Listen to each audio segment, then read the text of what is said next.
Good evening and welcome to the weekend edition of the news today. We begin with the terror attack in Indonesia. Islamic State suicide attackers struck the Indonesian capital today with a series of explosions and gunfire that tore through a Starbucks cafe and shook an embassy district. At least 7 people were killed in what the country's president dubbed acts of terror. I-24 News defense correspondent Shai Ben-Ari reports.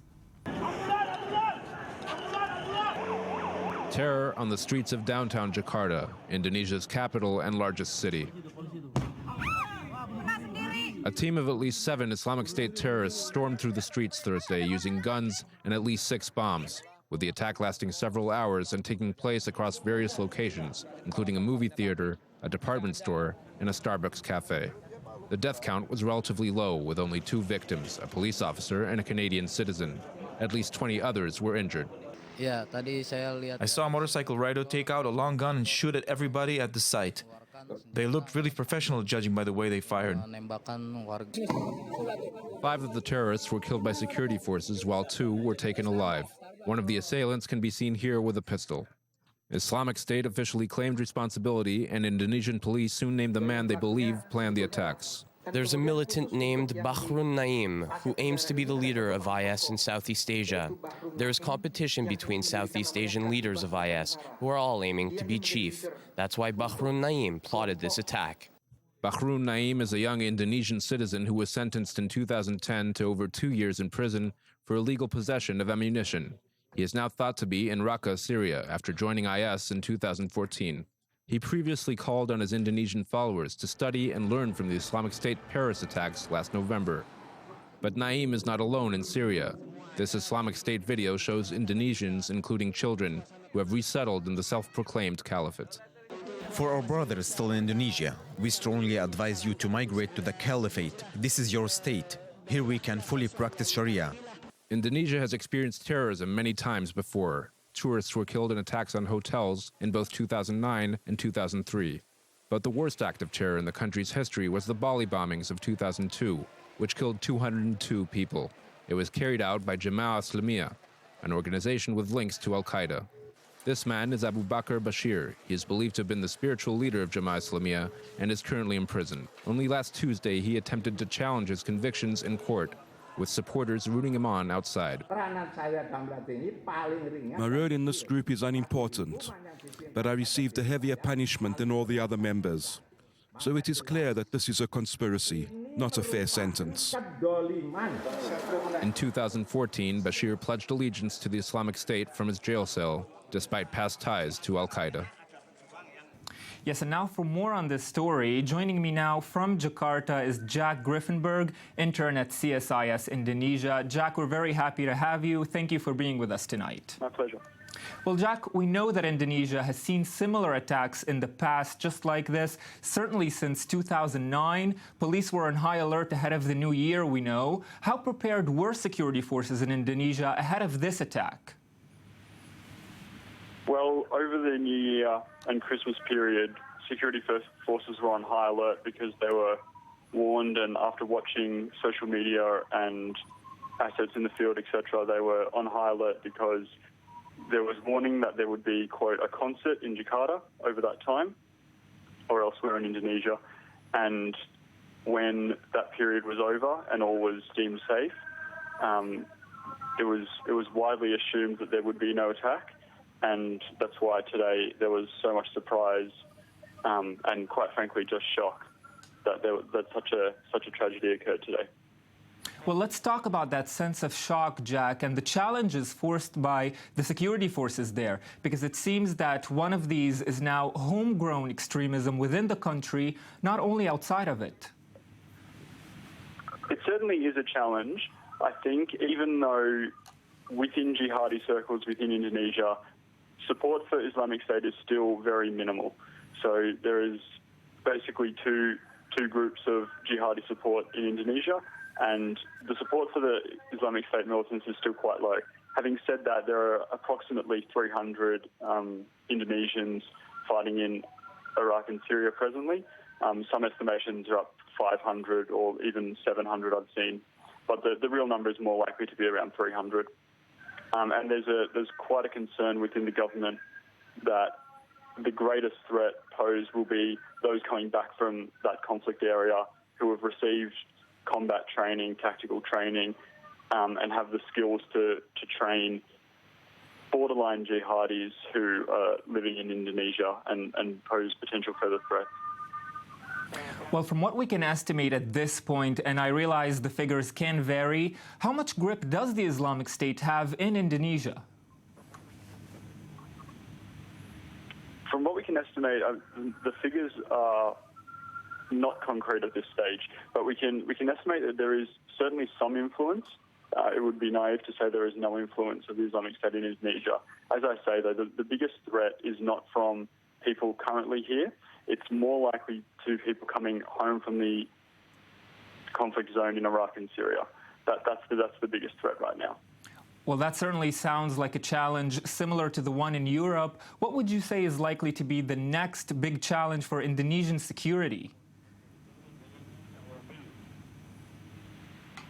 I think, by and large, the Indonesian security forces have enjoyed some tactical success, certainly.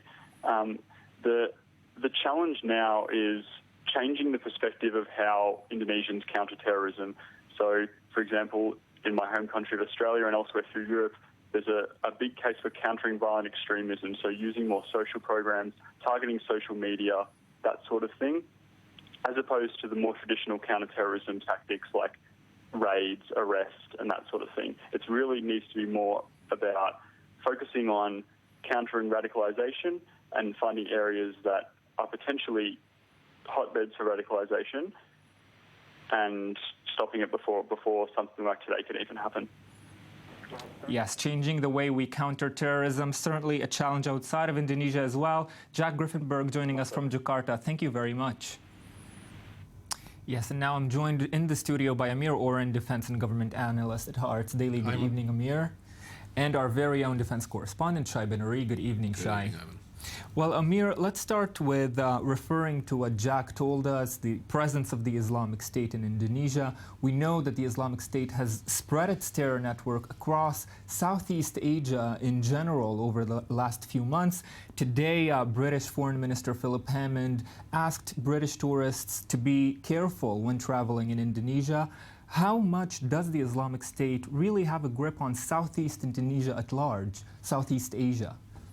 Well, Indonesia is usually thought of as a peaceful country with some spates of violence. You know that Barack Obama grew up in Indonesia when his mother lived with an Indonesian spouse. I happened to join Prime Minister Rabin on a secret visit to Jakarta in 1993, right after the Oslo Accord was signed in Washington. And it was kept secret because of the fear that this being Friday, masses will come out of the mosques upon hearing that the Israeli prime minister is there. There was real fear that the seemingly peaceful Indonesians will turn violent. And this, of course, is because Friday is the holy day in Islam. Right. Now, we all remember that right after 9/11, the next big terror act was in Bali. At that time, more than 100 tourists, mostly Australians, were killed. So it doesn't really matter whether 202, I think, is the number that. Yes. So it doesn't really matter whether it's Al Qaeda or one of its offshoots, the Islamic State, which is a relatively recent phenomenon. There are fertile grounds in Southeast Asia generally, and Indonesia. You know, so many. Thousands of islands where there can be safe havens for terrorists. The central government cannot control everywhere. And it seems as if what the Islamic State is trying to do is raise havoc in places like Turkey and Indonesia, places which supposedly, being Sunni, would be more immune to the Islamic State than Shiite countries. But it turns out that no, they want to teach everybody a lesson that they are against everybody, including every Muslim who does not conform to their idea of Islam. Well, since 2009, we haven't really seen major attacks in Indonesia specifically. But Shai, today's event, this really does seem to follow a pattern of terror attacks planned outside of the targeted country and then, of course, implemented within that country, namely Syria, when we say outside. Right, indeed. It looks like a continuation of a certain trend that we've seen over the past few months specifically. And it seems that, in a sense, this is almost a copycat attack, with the model, of course, being the Paris attacks. You have the mastermind who is openly encouraging his followers to basically emulate what happened in Paris. It's not exactly the same thing, because here in Indonesia, apparently there's the kind of security apparatus that can prevent or effectively prevent people coming back from Syria who were involved in fighting and actually carrying out this attack. It appears that the people who carried out this attack were not necessarily trained jihadists, in the sense that it was apparently fairly easy for the security services to basically neutralize them. 5 were killed, 2 were taken alive, only 2 people were actually killed in terms of victims. Bahrun Naim, who was named as the mastermind, is actually described as something of a jihadist intellectual. He ran his own internet blog, and he did encourage his followers to emulate what happened in Paris. He was actually in contact with various journalists only as recently as November, and he said that basically there are more than enough Islamic State supporters in Indonesia to carry out these sorts of attacks. Security officials estimate that there are around 1,000 Islamic State supporters in Indonesia, and actually there was concrete information or intelligence information about certain plots around the New Year, around Christmas, around the New Year's. Up to 20 arrests were actually made since November, and up till this attack yesterday, it looks like at least some of the people who were perhaps involved in the plotting around the New Year just delayed their plans and unfortunately succeeded to a certain degree today. And Amir, Shai mentioned the Paris attacks, and of course later last year the Ankara attacks also occurred. What is the problem? Why does this keep happening? Is it a failure of intelligence? Because that's also what part of the questions that France faced right after the attacks in Paris. Yes, it's also a failure of intelligence, and even when you have intelligence, it cannot be accurate enough to pinpoint the exact time and place. Even if you pick up chatter and you know that something is brewing, you can't really protect every target. But, you know, there's a famous saying by former speaker Tip O'Neill: all politics is local. All terror is local, too. You have the terror acts which you just mentioned. But nevertheless, there is an underlying theme here. And the theme is we, the IS, can do it at will. It can be in Tunisia, it can be from Bali to Mali, you may say. Everywhere we choose to act, and it seems as if those 2 countries, Turkey and Indonesia, were now picked because they have dozens of millions of Muslims, and if they manage to oust the regime and get hold of these countries, they are going to control major players on the world stage. Now, this may seem far off, but the way they have acted up to now gives some credence to such wild schemes. Well, Shai, we know that police in Indonesia said today that they have the situation under control after this attack happened. How much can we say that that's really true? Well, first of all, it has to be said they did handle it, again, in terms of the body count at least. We're talking about only 2 dead. There were quite a few injured. It did then take them a number of hours. This lasted for at least 3 hours, and you had a siege situation, but that is unfortunately to be expected when you talk about this kind of planning. What is, I would say, a disappointment is that we were talking about very concrete information, which the police failed to basically to thwart the entire terrorist network here. And there's certainly still threats at large. You were talking about various islands, as Amir mentioned, in Indonesia, where there are known to be Islamic State supporters and various militants hiding in the jungles. This was also a thing that Bahrun Naim himself mentioned in his internet writings, that the jungles and the, let's say, no man's lands within Indonesian territory are fertile ground for this kind of activity. People are able to act under the radar. There's a lot of territory in Indonesia specifically which can be taken advantage of when you talk about these kinds of organizations and militants. There are still weapons hidden there from the 1940s when the Japanese battled the Dutch over the control of Indonesia in World War II. Yes, certainly a big challenge for security forces. Shai Ben Ari, thank you very much at this point.